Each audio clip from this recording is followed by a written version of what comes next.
Welcome back into the Enrichment Sports Source. This segment brought to you by Tennova Healthcare. In August of 2011, I was diagnosed with prostate cancer at the age of 40. Luckily, the team at Tennova Healthcare and some of the folks who are with us here today helped me survive my bout with cancer. And I tell you about Tennova every week on the show because Tennova, if not for Tennova, all of my weeks would have already been used up. I would have been past my expiration date. So I can't say enough good things about the people at Tennova Healthcare or about the folks who are with us here today. Folks, this is the most common cancer in men, prostate cancer is. 1 in 6 men will get it. It's more common in men than breast cancer is in women. 30,000, nearly 30,000 men a year die of prostate cancer. Joined today by some very good people. Right over here, Dr. Christopher Ramsey, who was my urologist, my doctor. And Chris, thank you for joining us again this year. My pleasure. Mike Stoll, of course, he's wearing a different role today, wearing a different helmet for this segment.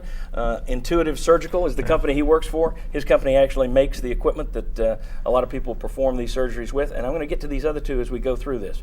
But the first thing I want to talk about, Chris Ramsey, a lot of people out there talking about PSA tests. Some people are saying don't do it. Don't get a PSA test. I would tell you that if not for a PSA test, I would be dead. So I don't agree with that stance. Your thoughts on the PSA test and why are people saying don't do it? What's the deal with this? Why should you do it? Well, there's a lot of controversy with PSA because it's not the greatest test in the world and it's not perfect. But it's the only thing we have right now. It's the best thing we have. So our Urology Association has come up with new guidelines on who should get PSAs done now, and people between the ages of 55 and 70 should at least get a PSA. Men younger than that who are asymptomatic, who don't have a family history or not at high risk, don't necessarily need to get one, though maybe a baseline would be nice and keep an eye on that.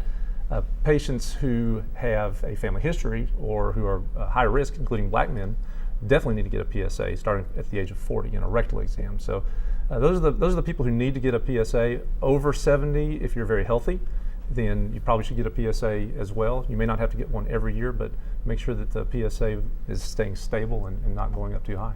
Yeah, and I had very small issues in terms of just trace elements of blood in my urine when my doctor, Dr. Peter Ochoa, said, you know what, just for safety's sake, let's do a PSA test. And found it was a little high, sent me to you, we did some follow-ups. That's how he found it. So if just those tiny symptoms can sometimes lead you into the test, which in my case, I'm very glad I took the case. But a lot of the guys out there, as Chris says, need to be taking this very seriously. Mike, I think a lot of folks don't take it seriously because of the way, you got to do the exam that nobody likes and people get squeamish about it. Your company has worked with the NFL, and the NFL's been making a big push now to try and take some of that stigma away from prostate exams and prostate cancer. Tell me a little bit about that. Well, if you think about it, you look at an NFL roster, 53-man roster, there's going to be 8 or 9 guys that will be diagnosed with prostate cancer on that team, right? So that's pretty telling on exactly right there. So we try and partner with the NFL to get the word out. First of all, PSA is just a blood test. It's just a baseline test that you can get something started with. So that's not anything serious. But it's something that men need to be more aware of, and it's something that we're trying to push for because, again, I remember exactly where I was. I was sitting in my car in the Walmart parking lot in Cleveland, Tennessee when you called me and you started asking questions, right? So it's important, and it's something that men need to be aware of. And you got me with this guy, which in turn saved my life, so that's why he's one of the ones I count as I never give him anything at Christmas, aside from Laurel and Hardy handshake. All right, 2 years ago, I told you that I had this as kind of a warning to guys at 40. It can happen to you. Last year, we were joined by Carson Newman legendary coach Ken Sparks, who's been battling prostate cancer. He joined us to talk about the fact that here's a rough and tumble football coach who just said, it couldn't happen to me. And you don't need to be the tough guy on this. This year we have somebody here, Jim Wogan. I hate to say welcome to the Prostate Cancer Club, but you are a survivor. I'm glad you did that. You're here, and I wanted to focus on this. You had, like a lot of men out there, prostate issues. And you could have easily just said, well, it's probably prostatitis. It's probably just a prostate infection. But you didn't. You instead followed up on it and found your cancer and beat it. Tell us a little bit about the importance of following up on those kind of things. Well, again, and I was like Dr. Ramsey was saying, I showed some symptoms of prostatitis and enlarged prostate. Was aware of it, consulted with my doctor, Dr. Richard Phelps, who's my general practitioner, and at a point he said, we need to look into this further. It became a little bit more of a concern. To his credit and to my wife's credit, we took it one step further. He put me in touch with a urologist, Jeff Flickinger, Dr. Flickinger, who again went further in his sort of evaluation of what I had, and went through a biopsy in late 2011. That process turned up nothing. Thought I was clean, or at least the early indication was that there wasn't much to worry about at that time. But Dr. Flickinger had said, let's stay on top of this. Went back for another checkup the summer of 2012, late spring, early summer 2012. Did another biopsy because my baseline PSA hadn't changed and it was still elevated. So we worked off the PSA, the symptoms I had, did the biopsies. That second biopsy showed signs of cancer. And at that point, it was July of last year, and we're getting close to football season. Yeah. And I was of the mindset, well, where are we with this thing? Can I wait until after the season? I was looking forward to starting the season, and my wife goes, no, we're not waiting. And we actually compromised. I said, well, look, I want to get into the season a little bit. And the doctor was agreeable to that. And we set up for surgery for October of 2012. Had the surgery, came through it fine. And the robotics device that Mike's associated with was, Dr. Flickinger ran it, but the robotics did some of the heavy work, I guess. And I don't know, I was out, I was asleep. But I've gone back for 2 checkups now. I go for my 3rd in November. And my results have been good. I'm clean, so I hope it stays that way. Excellent, excellent. To give you another example of following up on these types of things, Mike Strange, I appreciate you joining us for this segment.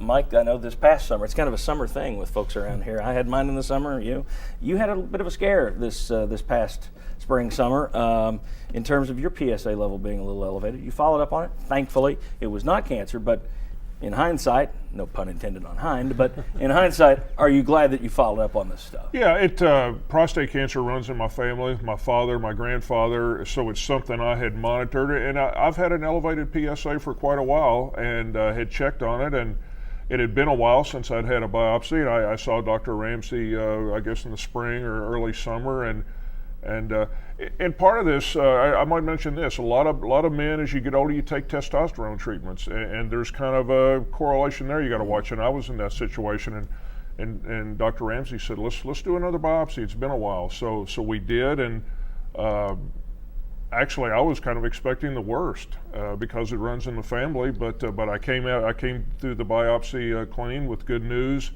And it was a great peace of mind, given the fact that I've had an elevated PSA. Well, folks, 1 in 6 men, think about that. 1 in 6 get this disease.